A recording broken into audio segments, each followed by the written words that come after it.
السلام علیکم ورحمۃ اللہ وبرکاتہ۔ بھائی انس صاحب، میں اس وقت آپ کو میسج کر رہا تھا، بس سلام کر کے اس لیے کٹ گیا، فون آ گیا تھا بیچ میں کوئی۔ موقف یہ ہے جی، یہ جو آپ نے فتویٰ بھیجا یہ 2018 کا ہے، اور اس کے بعد تو دیوبند کا وفد پاکستان بھی آیا تھا، اور مفتی تقی عثمانی صاحب اور ہمارے جتنے بڑے اکابر ہیں ان سب سے میری بھی ملاقات ہوئی، ایک جماعت کی شکل میں ہم سارے مدارس میں گئے تھے، تو انہوں نے بڑی وضاحت سے بتایا۔ پھر وہ ہماری درخواست پر رائے گنج بھی آئے۔ ہمارے 26 بڑے بڑے اکابر جو ہے نا مدارس والے، وہ اس سطح کے ہیں کہ ان سے عالمی سطح کی تعارف، عالمی سطح کی شخصیت، اور وہ تقوی ان کا بڑا ہے، توکل بڑا ہے، تواضع بڑی ہے، تحمل بڑا ہے، اخلاص بڑا ہے ان کا، ساری دنیا مانتی ہے۔ وہ لوگ پھر رائے گنج بھی آئے تھے، تو رائے گنج آ کے انہوں نے کہا تھا کہ مولانا سعد صاحب دیوبند دو ہیں، انہوں نے یہ بتایا کہ دیوبند دو ہیں، اور یہ جو 2018 کا فتویٰ ہے اس کا انہوں نے بتایا کہ یہ مولانا ارشد مدنی سے ڈائریکٹ ان کا ہماری بات ہوئی ہے۔ اس نے کہا جی اس کے یہ جیسے بھی فتویٰ جاری ہوا، یہ اجتماعی جو ہمارا دارالفتہ کا طریقہ ہے اسے نہیں ہوا، یہ کمرشل ایکٹیویٹی سے کروایا گیا تھا، پھر بھی ان کا رجوع ہو گیا، بات ختم ہو گئی، یہ ہوا۔ اس کے بعد مولانا ارشد مدنی کا بارہا اس موضوع پہ بات ہو چکی ہے، اور دیگر انڈیا کے علماء کا بات ہو چکی ہے، مولانا خود ان کے پاس آتے ہیں جاتے ہیں، وہ بھی آتے جاتے ہیں۔ تو اب جو ہے نا یہ پرانی بات ہے، اس کے وجود اب نہیں ہے، بالکل بھی نہیں ہے۔ رہی پاکستانی عوام جو ہے نا ان فتووں کو نہیں مانتی، اس نہیں مانتی، کیونکہ جو ہے نا آپ کو ایک بتاؤں، ایک تبلیغ ایک الگ نظام ہے نا، بہت بڑا، اور دوسرا ایک ہوتا ہے عقیدت، ایک ہوتا ہے عقیدہ۔ اب عقیدہ بھی یہ ہے کہ اگر بندہ اگلا رجوع کرے تو اس کو مان لو، اگر رہی عقیدت یہ ہے کہ ننگا اور بھنگی جو پیر ہے اس کے مرید بھی بات نہیں سنتے، تو مولانا سعد یا مولانا الیاس کاندھلوی کا جو اتنا بڑا سلسلہ ہے اس کے ماننے والے بھی کروڑوں میں ہیں۔ آپ کو اطلاع ہے کہ پاکستان کے اندر رائے گنج مرکز پہ بے شک قبضہ ہے حکومت کے ذریعے شورا کے لوگوں کا، مگر عوام نہیں مانتی ان کو، عوام نہیں مانتی۔ مرکز میں بیٹھے استاد بھی، مقیم بھی، ہر شعبے میں کام کرنے والے کو نہیں مانتے، وہ کہتے ہیں یہ فتنہ ہے، ہو چکا ہے۔ شورا کو وہ فتنہ ہی مانتے ہیں، شورا کوئی نظام تو ہے نہیں، کیونکہ مفتی تقی عثمانی صاحب ہمارے یہاں عرض کر چکے ہیں ان کو مرکز میں آ کے کہ توحید، رسالت، امارت یہی سلسلہ ہے، باقی تمام فتنہ ہے، اور یہ جو آپ بڑے بڑے مراکز، اتنے بڑے بڑے نظام بنا رہے ہیں یہ کوئی چیز نہیں ہے، اس سے کیا متاثر کرنا چاہتے ہیں؟ انہوں نے بتایا کہ آپ سمجھ جاؤ اتنے بڑے فتنہ پہلے ہو چکا، سمرقند بخارا ختم ہو چکا ہے، بہت بڑا علمی مرکز تھا،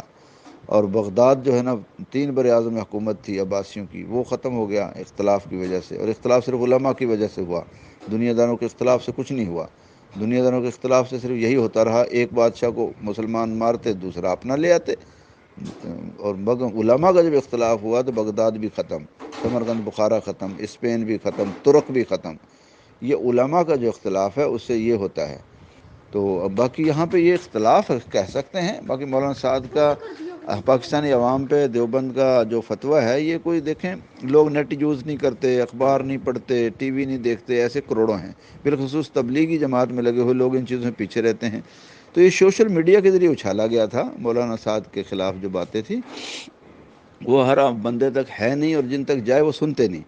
وہ کہتے بھئی ہم کیوں فتنہ بنے خام خواہ؟ لوگ چلہ 4 مہینے لگاتے ہیں اپنی اصلاح کے لیے، جاتے ہیں اور آ کے اپنے مقام پہ کام کرتے ہیں۔ سالانہ اجتماع کا رواج تھا، وہ بھی اب نہیں ہے پاکستان میں، 2 سال سے اجتماع ہو ہی نہیں رہا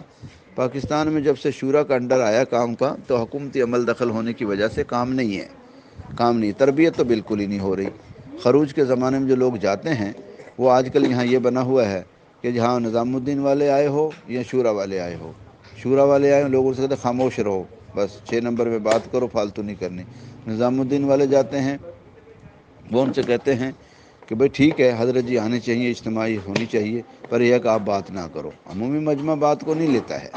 ہاں، میں آپ کو ذمہ داری سے بتا رہا ہوں کہ پاکستان میں مولانا سعد کے ماننے والے زیادہ ہیں، 1% بھی نہیں ہوگا شورا کے حمایت میں۔ وہ ہوں گے تو وہ تنخواہ دار ہیں، کمرشل ایکٹیویٹی ہے نا، پیسے دیتے ہیں ان کو، وہ انہوں نے یہاں مزاربت کے نام پہ 40 ارب روپیہ اکٹھا کیا ہے، وہ ان کی مجبوری ہے اس طرح مراکز میں فرنٹ پہ رہنا، قبضہ کرنا، اور اختلاف کے نام پہ جو ہے نا گروپ بنا لینا الگ۔